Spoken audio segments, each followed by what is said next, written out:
Disclaimer: this content is only for mature audiences. Viewer discretion is advised. It all started with a glance. That kind of look that lingers a little longer than it should. You see, I never imagined that a simple dinner invitation would lead to something that would test the boundaries of trust, love, and what it really means to be in a relationship. My husband and I have always had a strong bond, open communication, deep connection, and yes, a little curiosity. But everything changed the day she entered our lives, a stunning white Russian woman named Alina, with a smile that could melt any room and eyes that carried secrets. We met her during a small get-together at a friend's house. The way she laughed, the way she carried herself, confident but kind, made her instantly likable. What I didn't expect was how easily she connected with him. At first, it was just friendly. She asked about our marriage, how we kept the spark alive, and whether we believed in soulmates. She spoke with such warmth that it was hard not to be drawn in. But there was something else, a quiet intensity in the way she listened to my husband, the way her eyes followed him. It wasn't disrespectful, but it didn't go unnoticed. Now here's where it gets interesting. Instead of reacting with jealousy, something inside me paused. I found myself curious about her feelings, curious about how my husband felt, and even more curious about myself. What if, just what if, instead of building walls, we opened a door? Could it be that this was not a threat to our relationship, but an opportunity to explore something deeper, something unexpected? As days passed, Alina became a close friend. We had coffee together, exchanged life stories, even shared old memories and dreams. One evening, while the three of us sat talking over wine, the conversation drifted. She opened up about her loneliness, about how hard it was to find real connection. She wasn't flirting. She was honest. Vulnerable. And in that moment, I saw her, not as a woman who liked my husband, but as someone longing to be understood. I asked myself, is it possible for love to expand? To include someone without losing what you already have? Could friendship, trust, and even desire exist in a way that didn't break the bond between husband and wife, but deepened it? What happened next was something none of us had planned, yet it felt strangely natural, and maybe even right. But where does it lead? And what happens when emotions grow stronger than expected? Before we dive deeper, I want to hear from you. What would you do if you were in my place? Could you ever invite someone into your relationship like this? Drop your thoughts in the comments, vote in the poll, and don't forget to subscribe if you're curious to see how this story unfolds. Trust me, it only gets more intense from here. It wasn't just one evening that changed everything, it was the slow, unexpected build-up over weeks. Alina became a familiar presence, not just in our home, but in our lives. She wasn't pushy or obvious, and that's what made it all the more intriguing. She'd drop by with pastries, or text me random funny memes late at night. My husband, Daniel, who usually didn't connect with strangers easily, found himself laughing more when she was around. I noticed how their conversations flowed, how natural they seemed. I should have felt threatened. But strangely, I didn't. Instead, I felt included. And that was the strangest part. There was no secrecy, no whispering behind backs. Everything was out in the open, but with an invisible tension that hung in the air like unspoken words. One night, I found Alina and Daniel sitting on the back porch, lost in a deep talk about past heartbreaks. When I joined them, Alina looked at me with an expression that wasn't guilt, it was almost like hope. Like she wanted me there. It made my heart race in a way I hadn't felt in a long time. We didn't talk about it, not yet. But the energy was changing. At times, I caught Daniel glancing at me, as if asking silently, "Are you okay with this?" And honestly, I wasn't sure. Part of me was scared of what could happen. But another part of me was curious. Curious about the bond forming not just between them, but among the three of us. There was something deeply human about it. Complicated, yes. But also beautiful in its honesty. I started questioning things I thought I knew about love. Could it evolve? Could it stretch beyond tradition without breaking? Was it possible that what we were feeling wasn't betrayal, but a new kind of intimacy? These thoughts kept me awake at night, my mind playing through moments, his hand brushing against hers as he passed her a glass, the way she looked at him when he laughed, and how she always included me in every exchange, never leaving me out. But where does that kind of connection lead? That's the question. And none of us had the answer, yet. Let me know what you think. Could something like this ever work in real life? Drop your thoughts in the comments, or share a similar story if you've ever faced something like this. We're just getting started, and trust me, it only gets more intense from here. Everything seemed perfect on the surface. That's what made it so complicated. On one hand, we were three adults simply enjoying each other's company. But beneath the laughter and shared moments was something heavier, something unspoken. It wasn't just a passing attraction anymore. There were feelings forming. Real ones. And that's when the lines started to blur. Alina wasn't just a visitor anymore, she had become a part of our routine. She'd text me good morning, and sometimes message Daniel too. We'd go out together, sometimes the three of us, sometimes just her and me. Once, she and I had a long heart-to-heart over lunch. She admitted how hard it had been to trust people since moving to the States. She had been through a messy breakup and was still healing. That's what drew her to us, our connection, the way we treated each other with kindness and understanding. She said it made her feel safe. But safety wasn't all she felt. One evening, I noticed the way she watched Daniel when he wasn't looking. It was no longer just admiration. It was something deeper. I didn't blame her. He was thoughtful, gentle, and honest, traits that are rare. And part of me felt proud, knowing someone else saw what I saw in him. But another part of me, I didn't know what to call it. Was it jealousy? Or fear of the unknown? Then came the moment that shifted everything. Daniel confessed, in a quiet moment when we were alone, that he felt something too. He said he loved me more than ever, but he couldn't deny that he had begun to care for Alina in a way he hadn't expected. He wasn't asking for permission.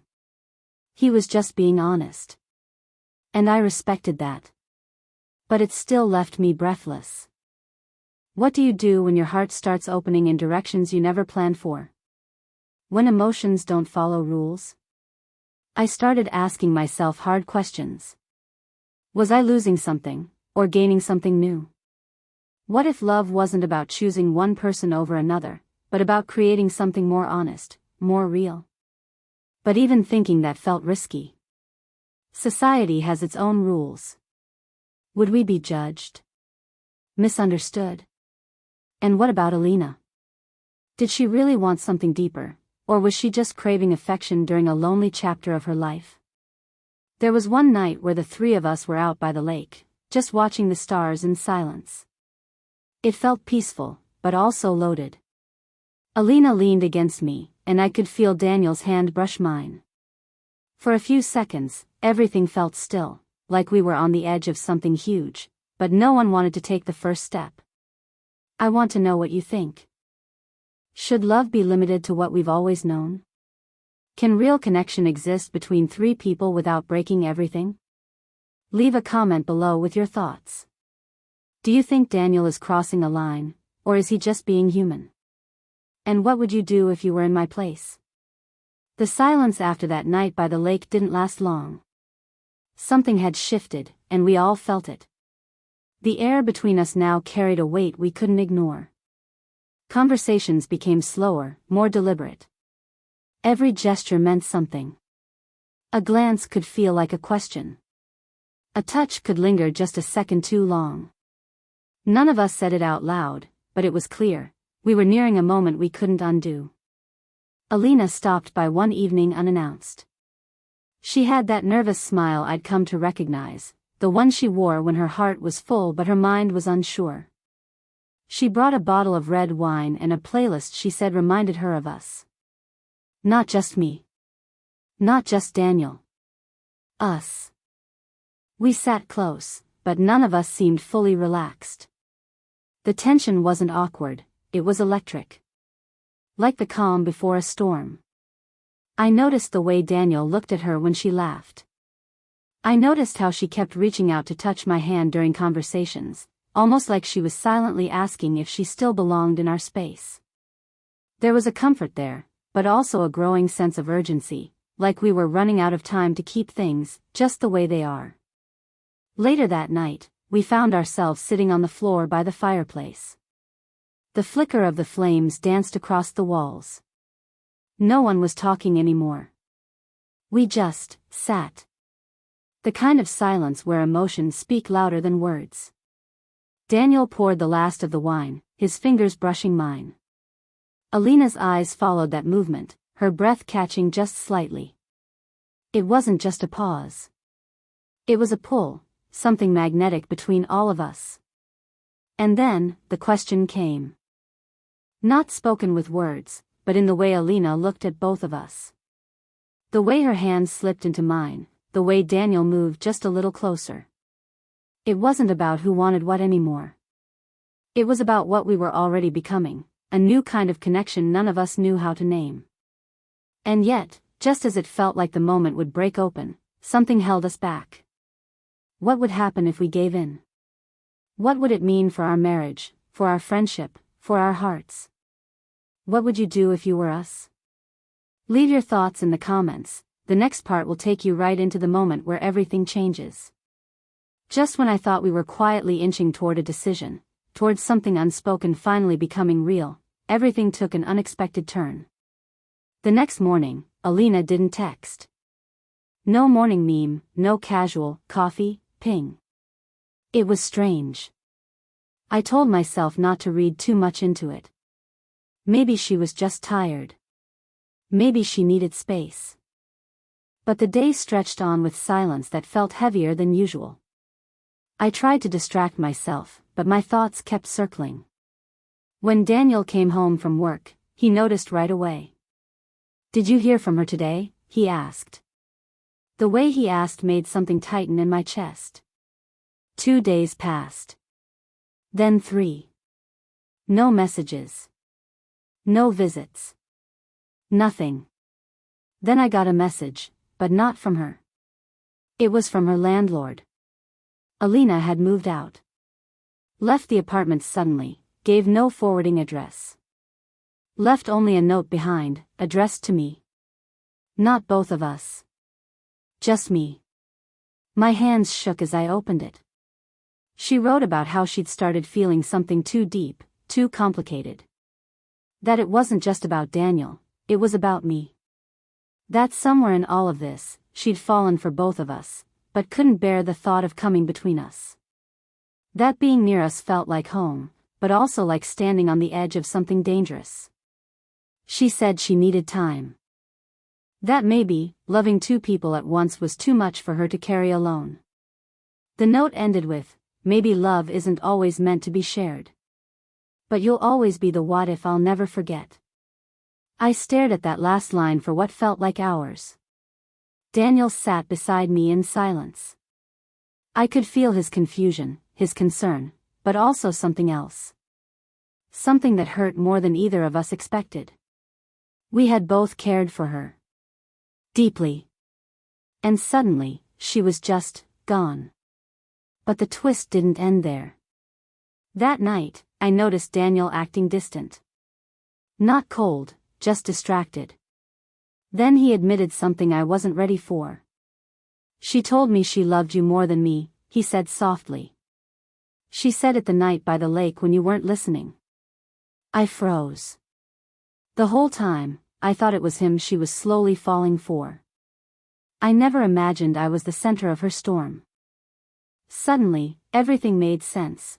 The way she held my hand longer, the way her eyes lingered on me when I laughed, how our quiet talks often drifted into vulnerable territory.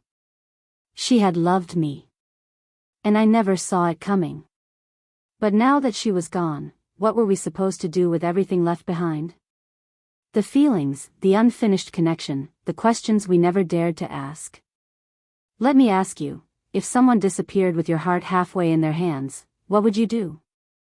Would you chase them, or let the silence decide the ending?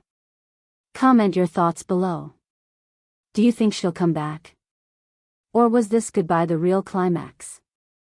Weeks passed, and the quiet left behind by Alina's disappearance started to settle into our lives like dust we didn't want to brush away. Daniel and I tried to go back to normal. We cooked dinner, watched shows, smiled at the right moments. But we both knew something was missing. Not just Alina, but the part of ourselves that had awakened while she was with us.